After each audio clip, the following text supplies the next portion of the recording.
realidade espiritual que somos constituídos, tratando da nossa origem, da nossa natureza espiritual e a nossa destinação, que também é espiritual, deixa muito bem claro que na condição de espíritos, um dia criados simples e ignorantes, com uma destinação de plenitude intelecto-moral, por meio das sucessivas reencarnações.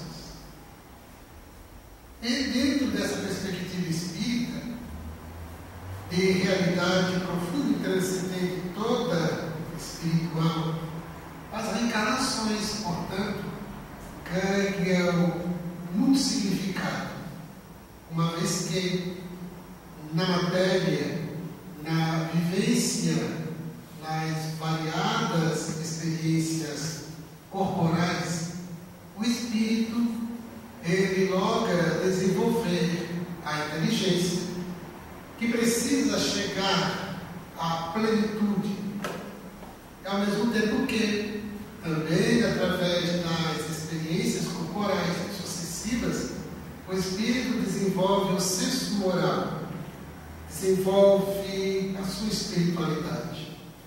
Então o espírito é um ser potência, somos seres potência de evolução intelecto-moral.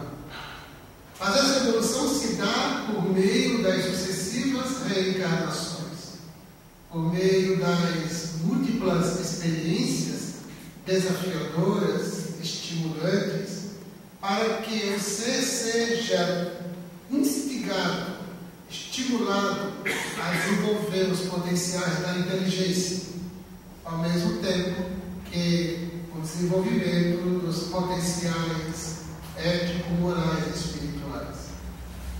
Por isso nós nos encontramos na Terra, que não é a vez primeira, nem será a última. A nossa necessidade de espíritos que necessitam ainda da reencarnação, ela se faz exatamente porque ainda não somos seres completos, ainda não constituímos a integralidade, ainda não somos plenos. Há muito que aprender e há muito ainda que desenvolver do ponto de vista moral e espiritual. Assim considerando, Allan Kardec, ao analisar essa nossa psicodinâmica de desenvolvimento intelecto-moral, ao detectar na reencarnação o meio pelo qual tudo isso se processa, aí conjugando a lei de causa e efeito, bem como as variadas faculdades que ornam a nossa individualidade, especialmente a vontade e o livre-arbítrio.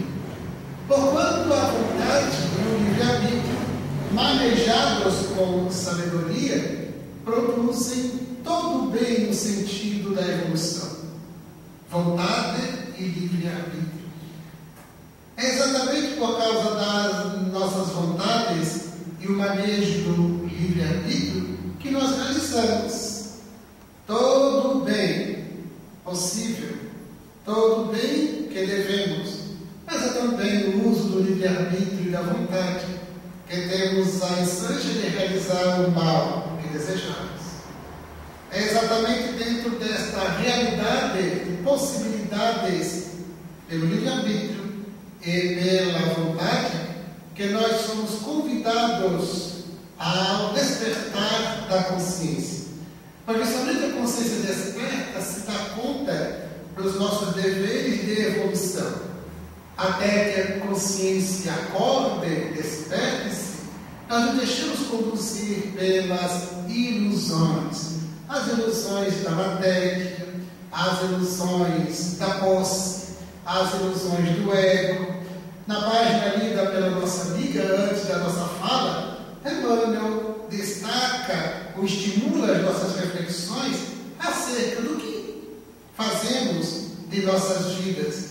Então, o indivíduo, muitos se entregam ao desejo de ter e mais ter, o predomínio do ego, impondo-se com orgulho, com presunção, com prepotência, com vaidade, mas com ganância, igualmente. A lei do menor esforço, quando se deseja muitas conquistas imediatas, sem nenhum esforço imediato, ao mesmo tempo que se deseja a paz, produzindo conflito.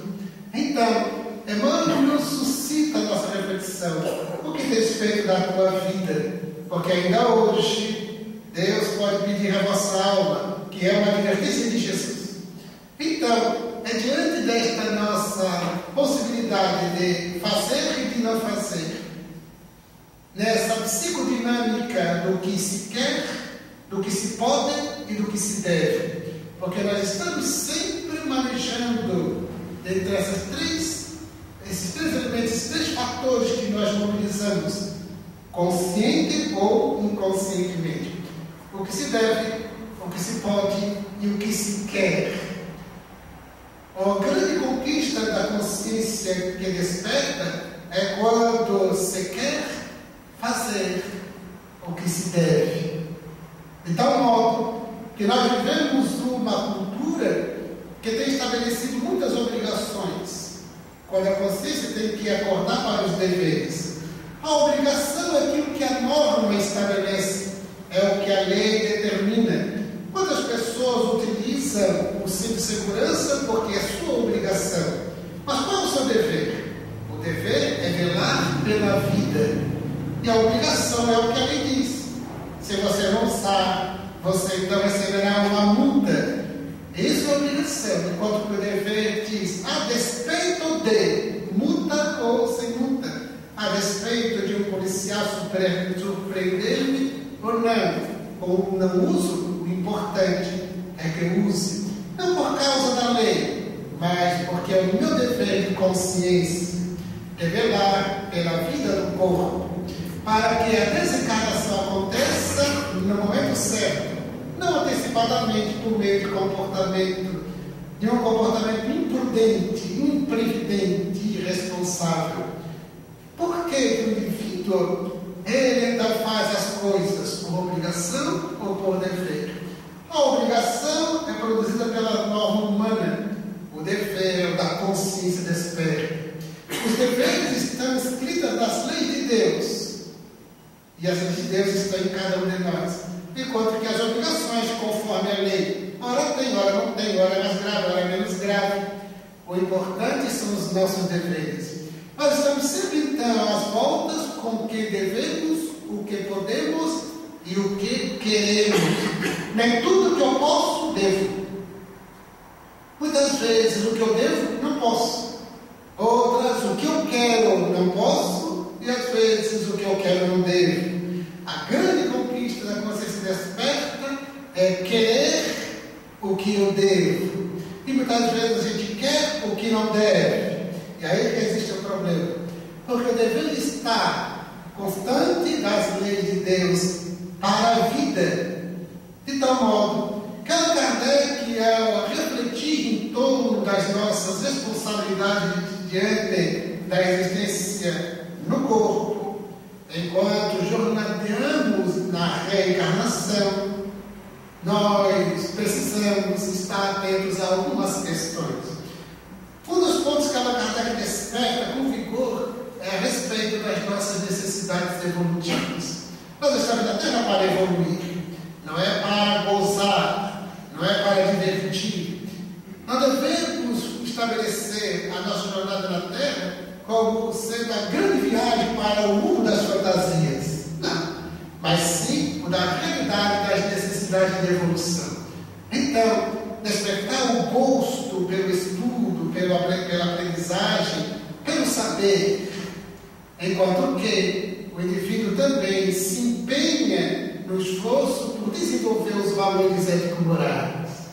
Somente assim, com sabedoria, e a sabedoria é o conhecimento eticamente, moralmente aplicado, porque eu posso ser muito intelectual, mas ainda é um homem leviano, porque a inteligência apenas aplicada sob a angulação imediatista tão somente. O homem sábio, no sentido restrito e rigoroso do termo,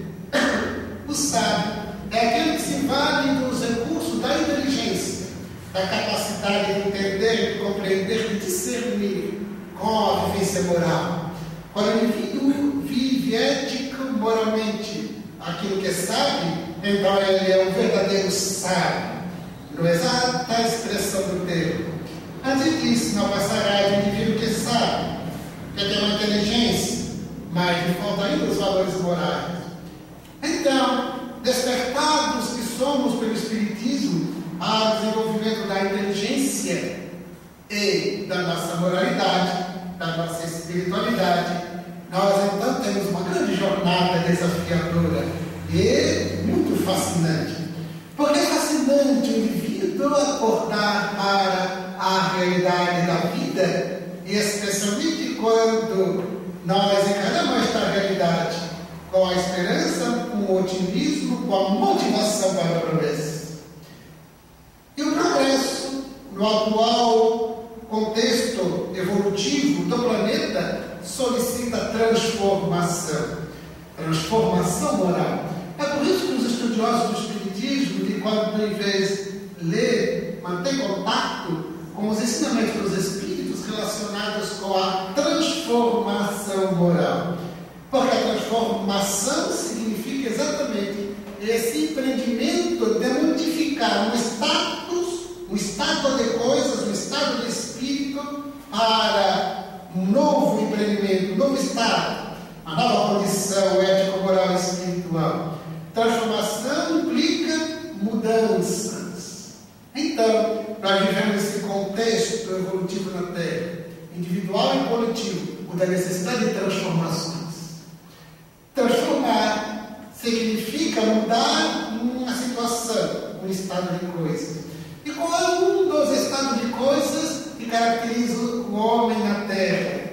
Ainda o egoísmo. O egoísmo é uma verdadeira tragédia na jornada individual e coletiva da civilização, que progrediu muito em termos de ciência e de tecnologia, mas ainda continua às voltas com as angústias, com os sofrimentos, com os conflitos de variado matiz, tudo por causa do egoísmo.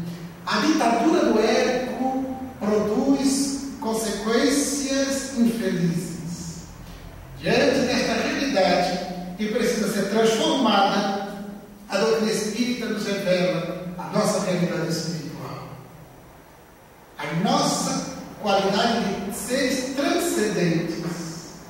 Ou seja, não somos indivíduos meramente biológicos, que a vida não se resume na experiência de berço e túmulo, mas que antecede ao berço e transcende ao túmulo. É revolucionário este olhar que o Espiritismo nos amplia para antes, amplia para depois da jornada corporal, da trajetória biológica do ser. Esse olhar ampliado do Espiritismo nos lança para fascinantes possibilidades.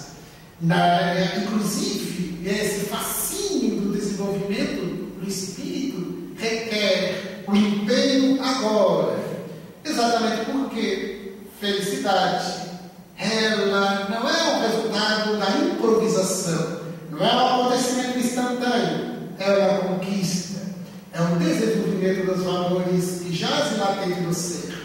Somos seres potência. Diante desta realidade de transformação e depois de concluirmos que o egoísmo é um dos elementos, ou é o pior elemento, como muito bem refletem os Espíritos com Allan Kardec no Livro dos Espíritos, entre os itens 913 e 917, os Espíritos afirmam que o egoísmo é o pior vício da personalidade humana e tem que ser enfrentado na sua raiz, porque o egoísmo não somente faz parte da individualidade, mas contamina a coletividade e insufla, faz parte de todas as instituições humanas, produzindo os desastres morais na vida humana. Então, para o grande enfrentamento desta realidade egóica que ainda caracteriza a criatura humana, faz necessário alguns esforços, alguns bons empreendimentos, que se encontra já lá no Evangelho de Jesus. Porque o Evangelho de Jesus, ele é o conjunto das leis de Deus relacionadas à nossa vida moral e espiritual. Todas as leis de Deus relacionadas à vida material, as ciências ao longo do tempo foram desenvolvendo, descobrindo e revelando. Então surgiu a física, a química, a biologia e outras ciências, revelando tudo o que se refere às leis de Deus no âmbito material. Então, hoje sabemos muitas coisas graças aos cientistas que são missionários de Deus, para nos revelar as leis de Deus no âmbito imediato da matéria, para que tenhamos os saberes correspondentes. Quanto se sabe hoje a respeito da vida em várias populações, graças às ciências, que estudam, pesquisam, revelam e produzem efeitos importantes relacionados às leis de Deus da vida na terra. Mas foi o Evangelho de Jesus. É nele que encontramos as leis de Deus relacionadas à nossa vida moral e espiritual. Ali se encontram todas as diretrizes para uma vida feliz, uma vida de plenitude interior, de harmonia inconfundível, de uma vida de relações felizes. De relações, porque todo Evangelho trabalha relações. As relações do indivíduo para consigo mesmo, a relação do indivíduo com os outros indivíduos e a relação do indivíduo com Deus, acima de tudo. Então, o Evangelho trabalha relações. Relações do indivíduo com Deus, consigo mesmo e com o próximo. E que Jesus resume no termo amor. Amar. Amar a Deus a todos, sobre todas as coisas, e ao próximo como a si mesmo. Perceba que ele resume no amor as relações que temos. Allan Kardec, debruçando no exame do amor, que é o resumo do Evangelho de Jesus, que compõe as leis de Deus relacionadas à nossa vida moral e espiritual, ele traz na linguagem espírita, apreende, se apropria do amor e apresenta a caridade. E a caridade é o amor dinâmico, é o amor em ação. Por isso, no Livro dos Espíritos, no item 886, Allan Kardec pergunta aos imortais: qual é o verdadeiro sentido da palavra caridade, conforme a entendia Jesus? E então os Espíritos respondem e trabalham de novo o tema relações, para mostrar que a caridade ela está implicada de relações. Por isso os Espíritos respondem que caridade, no verdadeiro sentido da palavra, conforme entendia Jesus, eles apresentam três aspectos essenciais. Primeiro, benevolência para com todos. O Evangelho de Jesus, ou a proposta crística, sempre foi uma proposta radical. Jesus nunca tergiversou e nunca condicionou as suas lições, que são as leis de Deus. Ele sempre apresentou de modo radical e sempre se comportou de modo radical. Perceba a resposta dos Espíritos: benevolência para com todos. Não fez qualquer tipo de condicionante. Não classificou, não adjetivou, não distinguiu tipos de benevolência. Benevolência para com todos. Radical.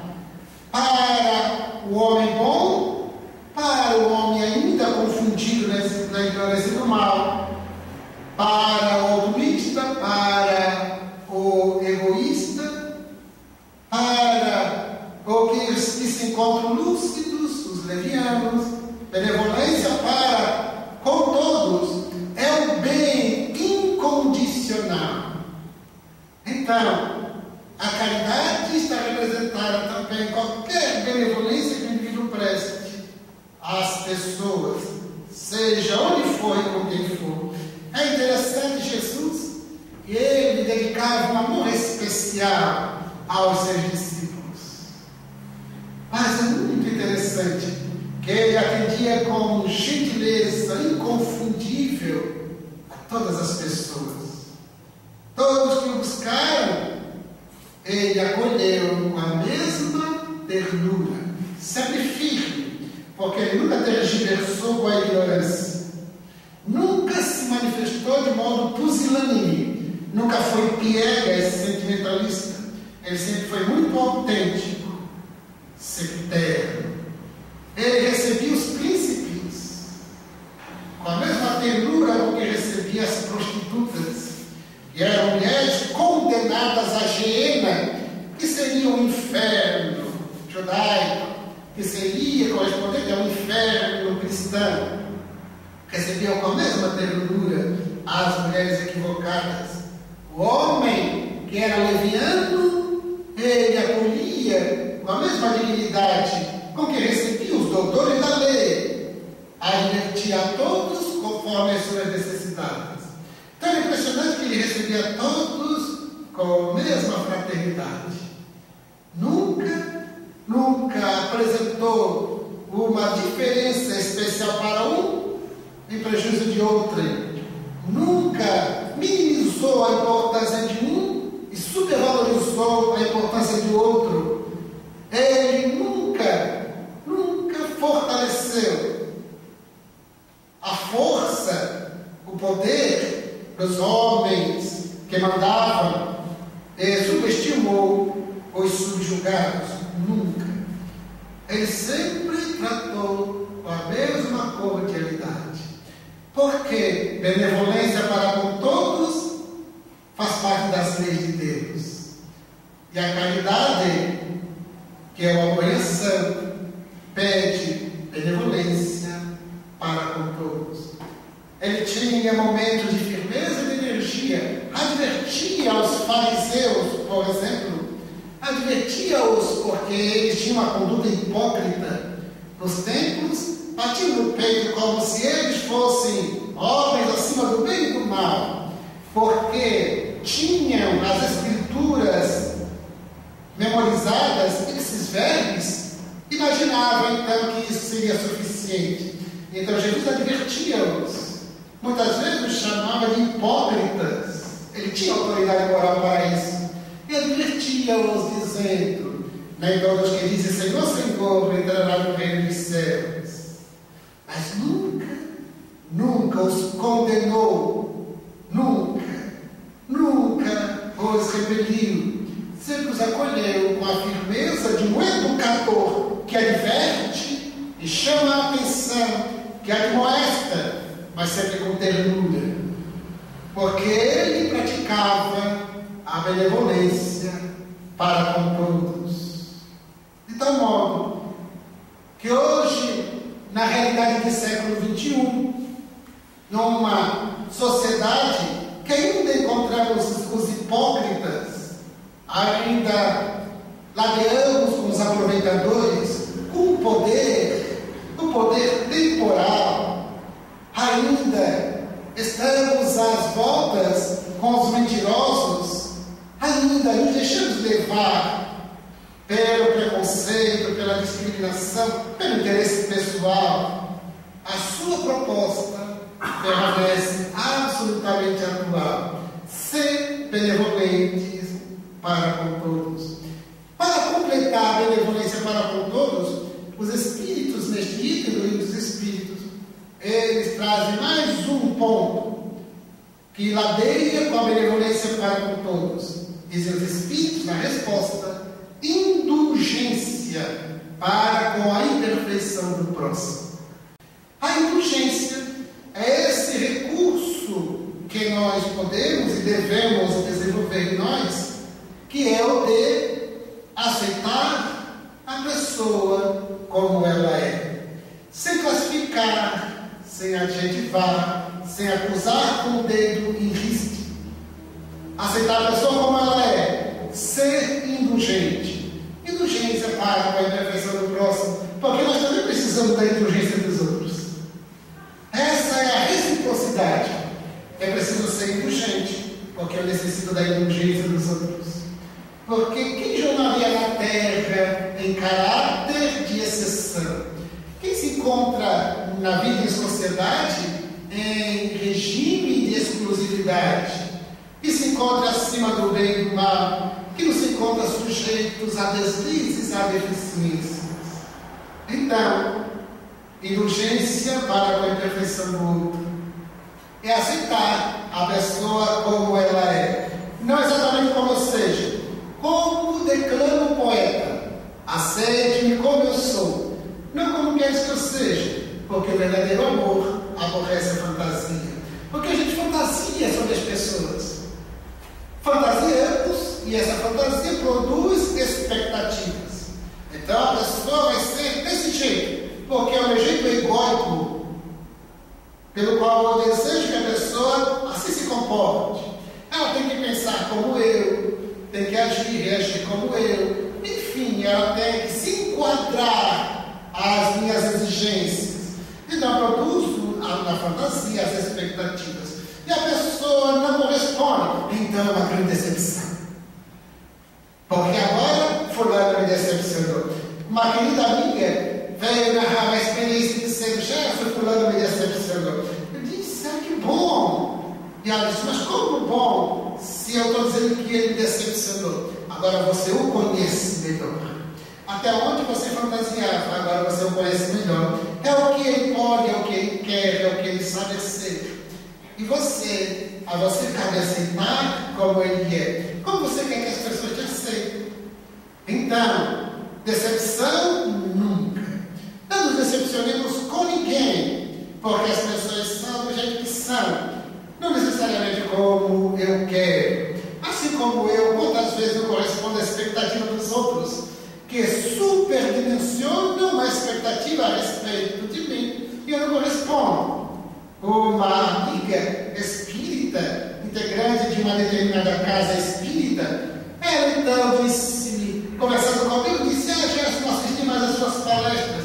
Mas não tens assistido mais na casa espírita, que é no bairro onde ela mora? E ela disse: não vou mais lá no centro. Mas por quê? Ah, por causa de fulano. Ela me decepcionou, que é um dos dirigentes da casa.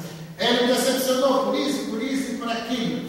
Eu disse: ah, muito bem, eu pensei que você fosse espírita. Não, eu sou, mas você não é. Você é fulano. Porque se você frequenta a casa espírita onde eu atuo, e então eu te decepciono e você deixa de ir por causa de mim, então você não é espírita, você era exercista, o que é bastante diferente. Mas se você é espírita, então você vai me aceitar do jeito que eu sou, mesmo te decepcionando, compreendendo-me na minha deficiência, ressignificando a tua expectativa de continuar espírita. Exatamente porque nosso dever na vida em sociedade é sermos indulgentes para com o próximo, aceitar a pessoa como ela é. Às vezes a gente ouve muitas pessoas falarem, porque hoje os animais domésticos, especialmente cães e gatos, a pessoa, eu já vi chamar de meu filhinho, minha filhinha. Então, e se o cachorrinho tem filhotes, ela tem netos. É impressionante. Então dizem assim: ah, eu me dou melhor com o meu cão do que com gente. E eu fico pensando, talvez porque você seja um. Há pessoas que dizem assim: os animais me entendem melhor, talvez porque você seja um. Tudo porque quer dizer que ninguém humano me entende, só o reino animal.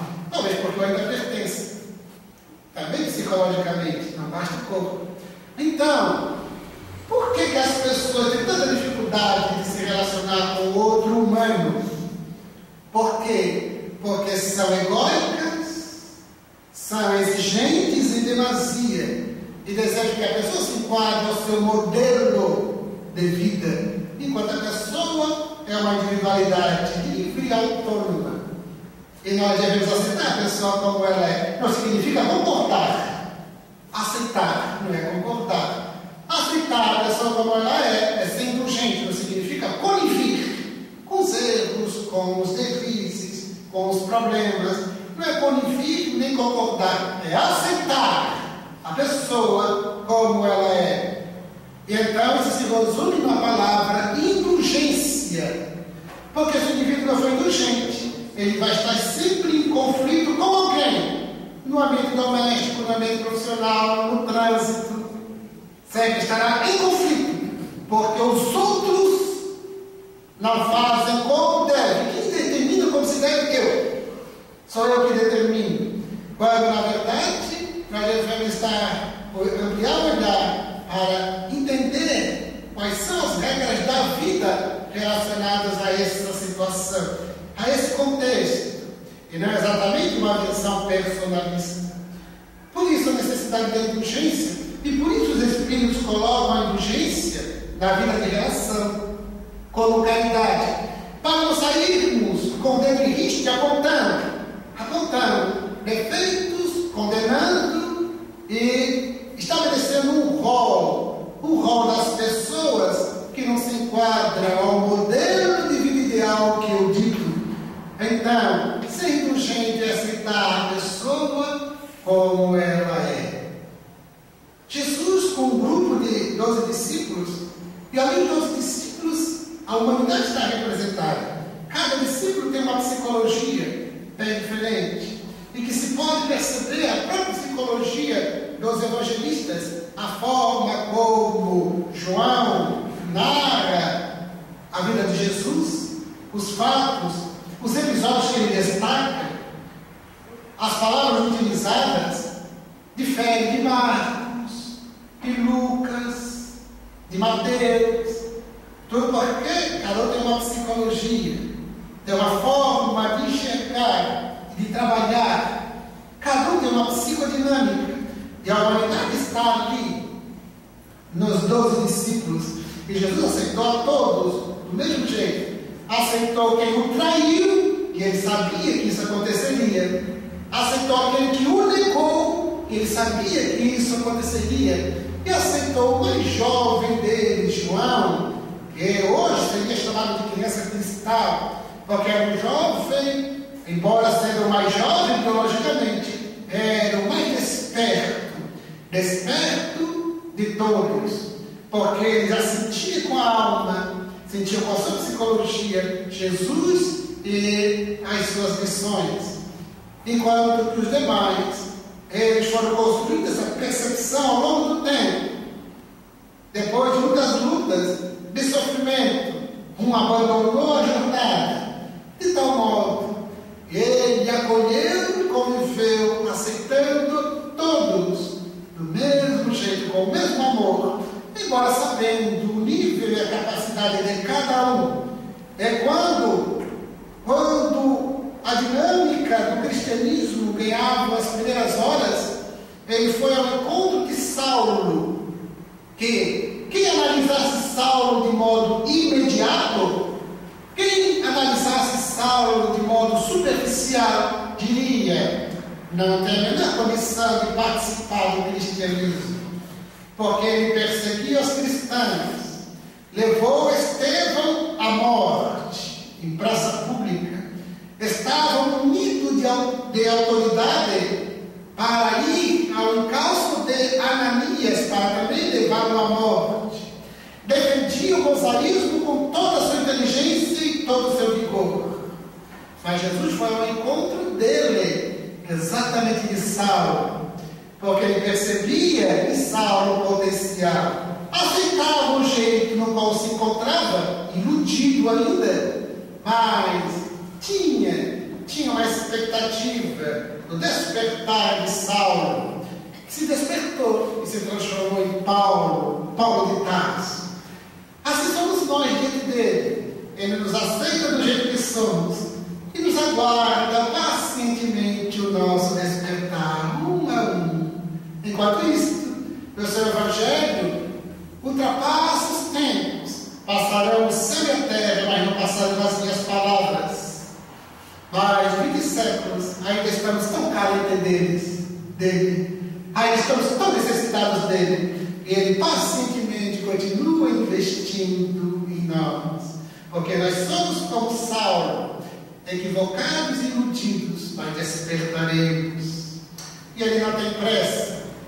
A urgência é nossa, porque ele já é pleno, e espero que despertemos para a plenitude igualmente. Porque ele é indulgente. As leis de Deus são indulgentes. Deus não é um julgador, Ele é justo, não é justiceiro. Portanto, com o princípio ou com a lei de justiça, Ele é justo, não justiceiro. Ele não nos sentencia, não nos julga e estabelece uma sentença implacável. Ele não é um julgador, Ele é justo, que é bastante diferente. E Ele é misericordioso, não é piegas, não é sentimentalista, é misericordioso. Une misericórdia e justiça. E com misericórdia e justiça, Ele é muito indulgente conosco. Aceita do jeito que somos e queremos ser. Deixa-nos livres e autônomos para tomarmos as decisões. Mas é óbvio que a lei de causa e efeito estabelece as necessidades de correções, de reparações, de reeducação. E as reencarnações produzem isso.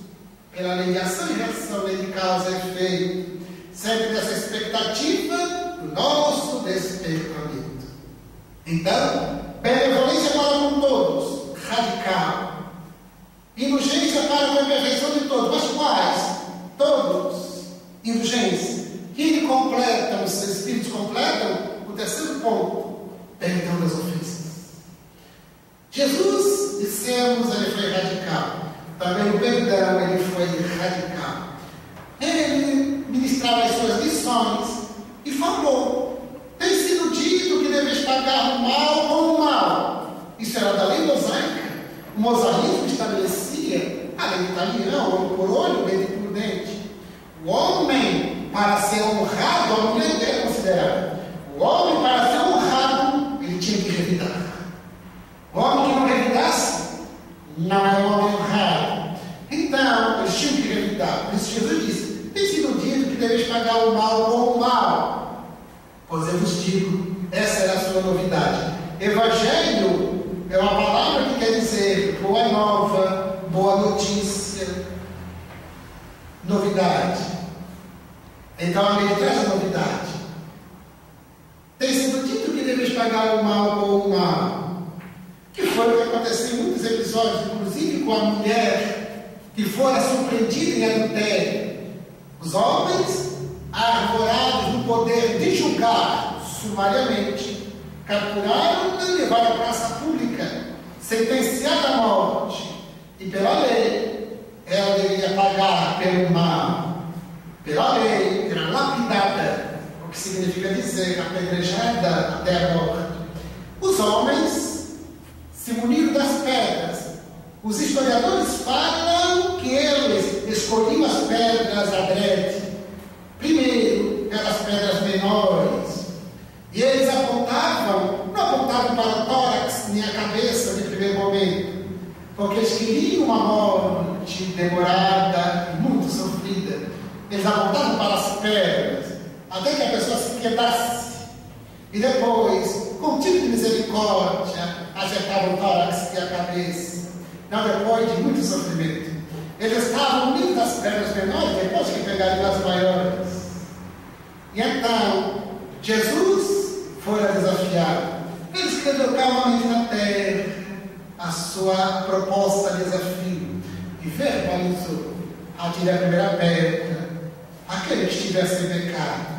Com ele é pleno, a autoridade moral inconfundível, o seu magnetismo de autoridade moral, com a proposta de desafio, alcançou cada uma daquelas consciências.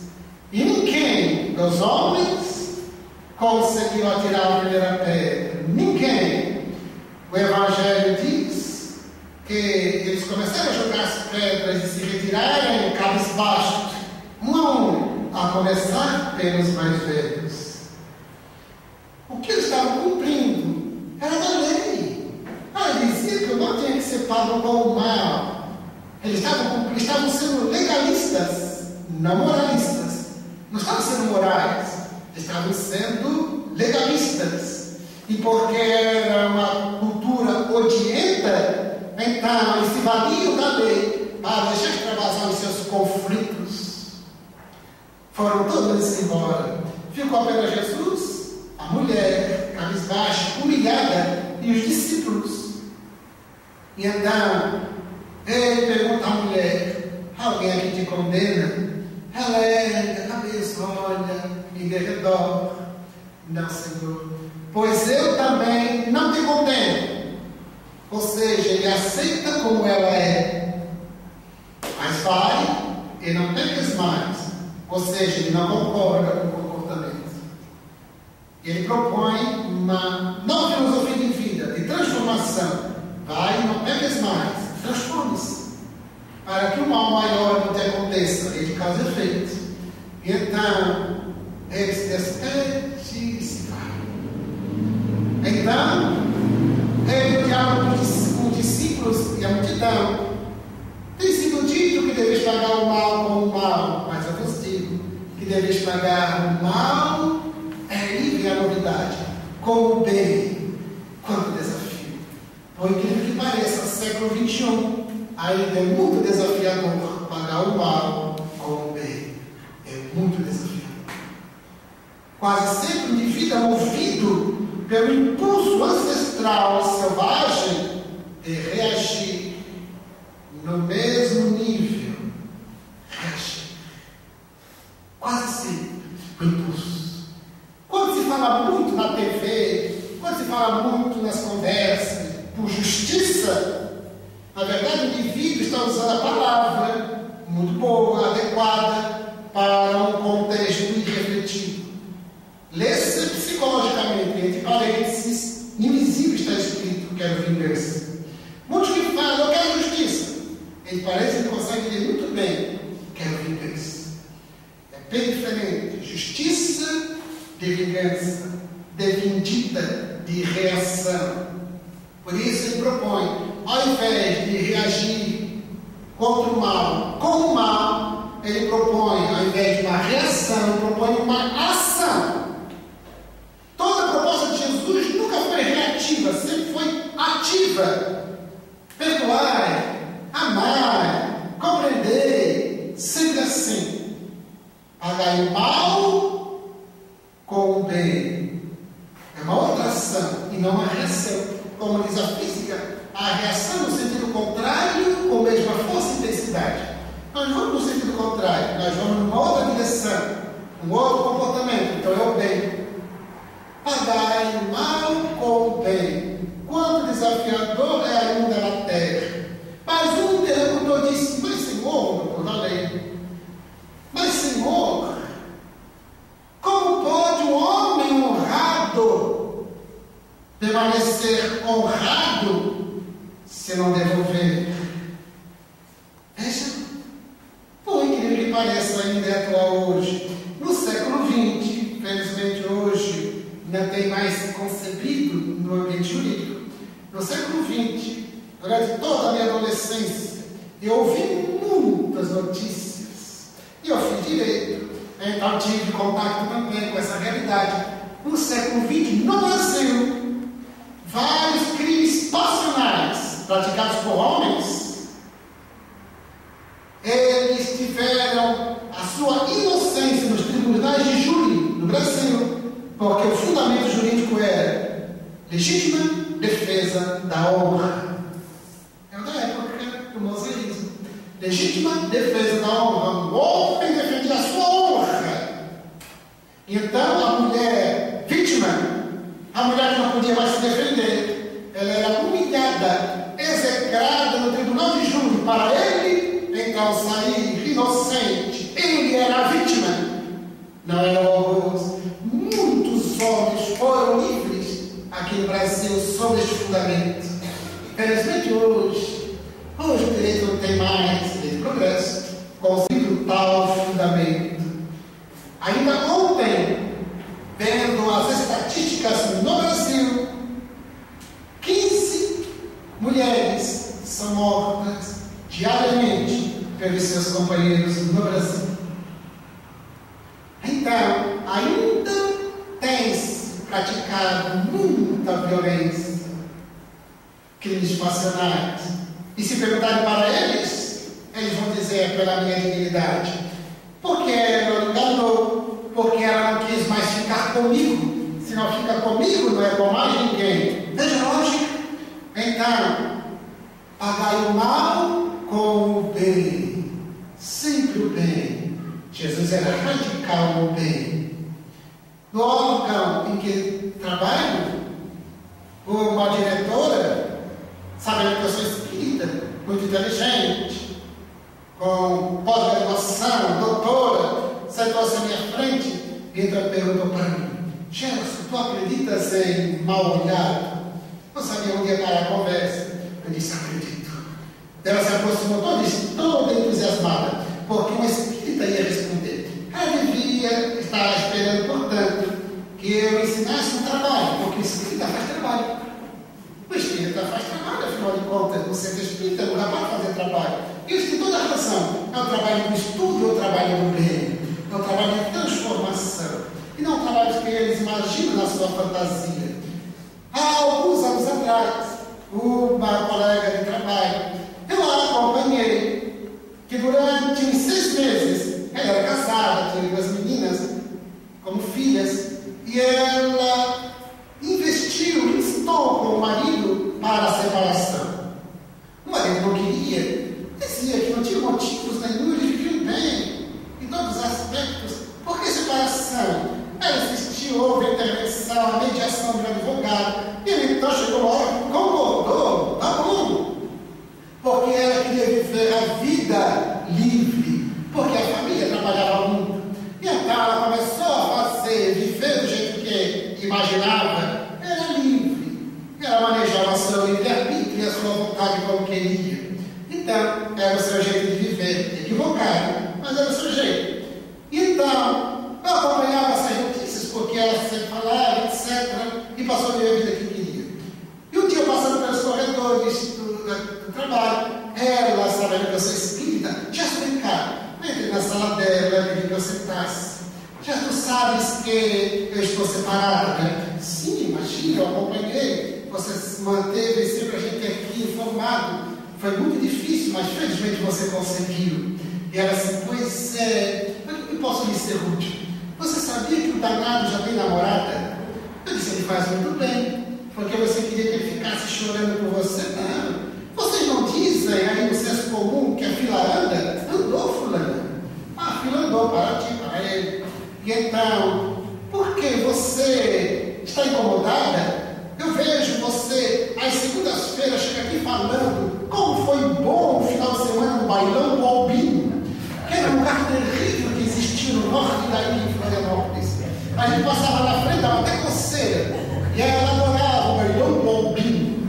E então, Gerson, pois é, mas tu és espírita, né? Mas isso sou. E ela perguntou assim para mim: não dá no teu centro espírita fazer um trabalhinho para a gente voltar? Eu disse: não dá. Você teve um trabalhão, não vai ser um trabalhinho. Mas eu vou orar por você, vai falar com ele, fala que está arrependida, que repensou. Eu vejo tantos casais retomarem, e seria muito interessante e tal, porque ela queria um trabalhinho. Então, essa diretora à minha frente, então, tu acreditas em mal olhado? Eu acredito. Ela se aproximou e me perguntou: como é que se combate um mal olhado? Ela pensou que eu fosse dar uma regra, um trabalhinho para ela. E eu respondi com um bom olhado.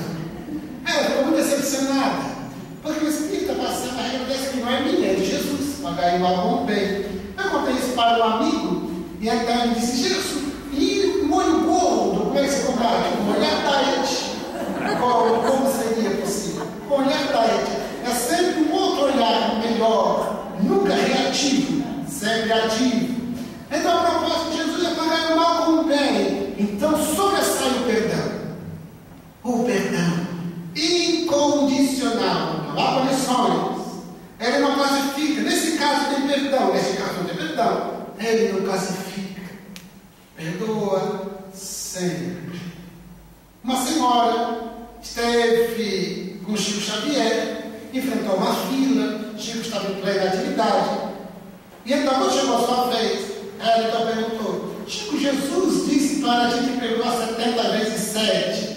Sim, foi o que Jesus disse. Porque um dia os discípulos perguntaram: se é verdade que temos que perdoar 7 vezes? Não digo 7 vezes, mas 70. 70 vezes 7. Na cultura, na mística judaica, hebraica, há algo relacionado ao número 7, que não é o caso de refletir aqui, mas o que Jesus queria dizer, perdoa sempre de modo incondicional. Então, Chico, Jesus não disse para perdoar 70 vezes 7? Sim, irmã, ela fez o cálculo, 70 vezes 7 é 490. Sim, irmã, 490. Então eu já posso dar um chute no meu marido. Mas por que, minha irmã? Porque mais de 10 anos de casado, eu já perdoei mais de 490 vezes. E Chico então segurou ela. Emmanuel me aparece.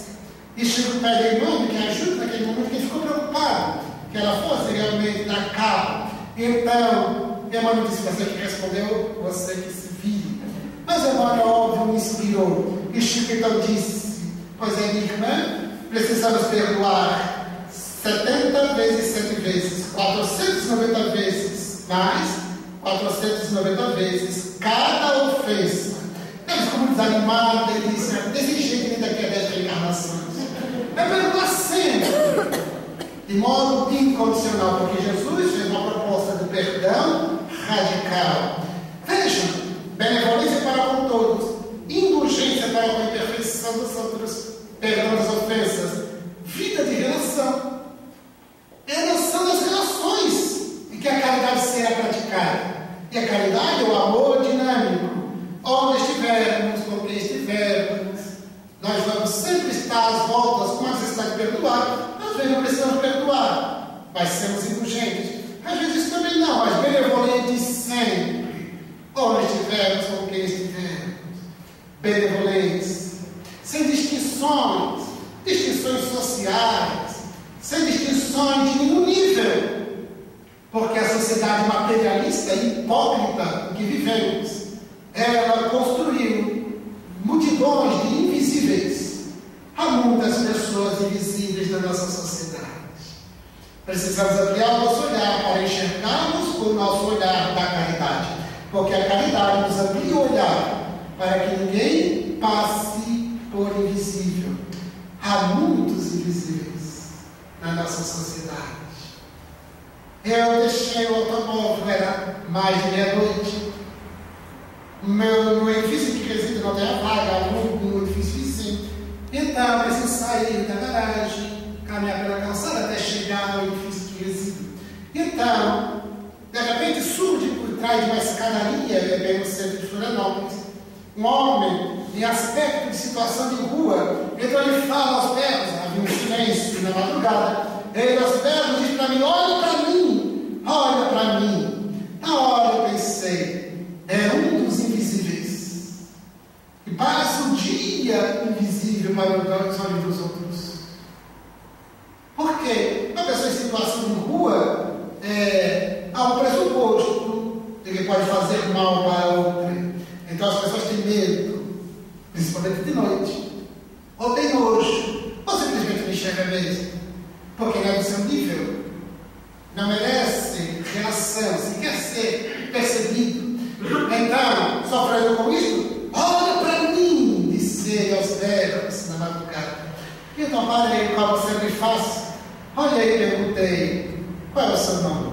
Ele me disse, falei o meu. E até lhe perguntei: o que posso fazer por você? E depois fiquei refletindo: é mais um invisível. Então, implora, apela: olhe para mim. Eu seguia na direção do meu trabalho, 10 minutos a pé de casa até o local. Era início de tarde, que chovia e fazia frio. Eu estava agasalhado no guarda-chuva. Lá longe, eu percebi um homem. Era um homem alto, sem camisa, com aquele clima. Sem camisa, ele falava, se dirigia para as pessoas falando algo. Ele tinha uma voz forte, mas eu não conseguia entender o que ele falava, pela distância. Mas ele tinha uma voz forte. E eu percebia que ele pedia algo, é óbvio, dava para imaginar, sem camisa, chovendo, frio. E ele ficava sempre na frente de uma loja, que era um brechó. E então, ele se dirigia para as pessoas antecipavam, cortando caminho, indo para outra calçada, fugindo dele. Muitos não davam ouvido. E então eu fiquei pensando, um outro invisível. A sociedade hipócrita, que vai ao centro espírita em busca dos passes, que é passe de mágica, e não existe mágica, nada é instantâneo, é tudo uma construção. Outros vão aos cultos das suas igrejas, seja qual for a denominação, em busca das bênçãos do Senhor Jesus, para ajudá-lo nas suas finanças, para salvar o seu casamento, para reabilitar a saúde, e não pensam em Jesus, que nos ensinou a amar, ser bom para o próximo. O que fizeres aos pequeninos, fareis a mim. Você se colocava na condição de todos, menos favorecidos, numa sociedade que exclui, uma sociedade hipócrita. Os fariseus somos nós, podemos ser nós, na sociedade do século XXI. Então, eu pensei, mais um invisível. Quando estava mais perto, eu podia então entender o que ele dizia. Ele dizia assim: compra aqui uma camisa para o negão, dizia ele. E então, eu não vou sair do meu roteiro. É óbvio que ele vai se dirigir para mim. Eu vou parar e vou ouvir. Porque ele é um irmão de jornada. Ele não é invisível. E eu não sou superior a ele. A minha circunstância, o contexto no qual me encontro agora, me classificaria na sociedade como sendo socialmente superior. Mas em relação a Deus, o que somos nós dois? Somos filhos. A palavra fraternidade, ela se origina do termo latim frater. Frater quer dizer somos todos irmãos.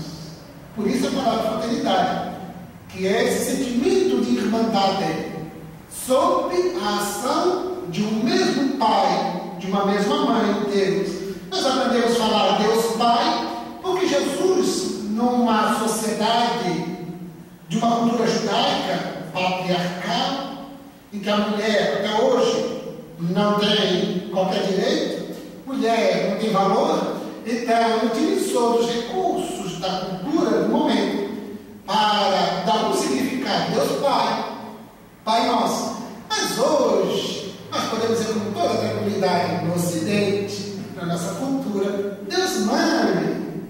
Porquanto Deus é homem e mulher, Deus não tem gênero. Pai, mãe, mater, frater. Então, nós somos filhos de um mesmo pai, de uma mesma mãe. Como se diz muito bem filosoficamente, a mãe da natureza, se referindo de alguma forma a Deus. Então, quando estava mais perto, então ele se dirigiu para mim, que era alto, ele disse, baixou o ombro e disse: compra aqui uma camisa para o negão. E eu lhe perguntei: qual é o seu nome? Ele me disse: falei o meu, como pessoas que se conhecem. Então, não percamos tempo, está precisando lá dentro. Ele foi no brechó e foi direto num dos cabides, pegou um desses, moletom, capuz, manga comprida, vestiu no corpo, molhado. E saiu falando das ruas: Deus existe, Deus existe. E foi. A moça do brechó estava na porta assistindo tudo. Ela volta para dentro, vai até o balcão para me cobrar.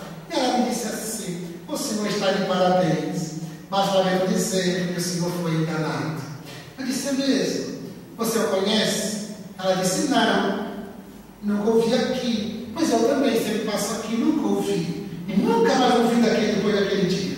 Pois é, você não conhece também? Não. Se você não conhece, por que você disse que ele me enganou? Todos enganam. Veja a lógica. Todos enganam. E se todos enganam, você está me enganando. Não é o preço certo. Se todos enganam, eu estou te enganando. Esse dinheiro é falso. Então, como eu sou um homem de bem, eu não estou te enganando. E o pressuposto é que você não está me enganando. Então, somos dois do mundo que não enganam. O mundo começou a ser salvo. Porque nem todos enganam. O mundo começou a ser salvo por nós dois. Agora diz a matemática que se existem 2 a 4, se existe 4 a 8, se existe 8 a 16. Então, há mundos que não enganam. O que tu queres é que eu congele o meu coração. Eu não vou congelar. Meu coração continuará sendo crucificado pela fraternidade. No momento urgente, não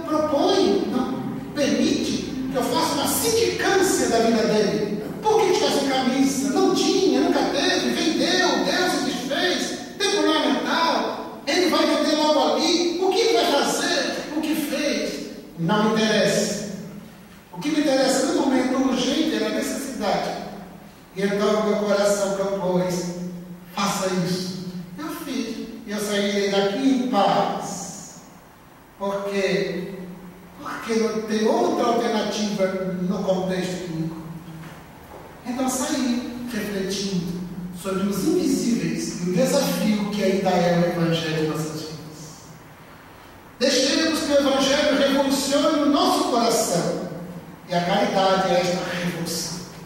Quando o nosso olhar se amplia na direção dos outros, a partir de nós, o olhar dos outros, não o olhar que vem de fora e entra, mas é de dentro. Porque a caridade não é um ser que incorpora, é um sentimento que se desenvolve e se dinamiza, que é o próprio amor de Jesus, proposto por Ele, que dinâmico vai na direção dos outros, sem cobrar, sem exigir, sem impor.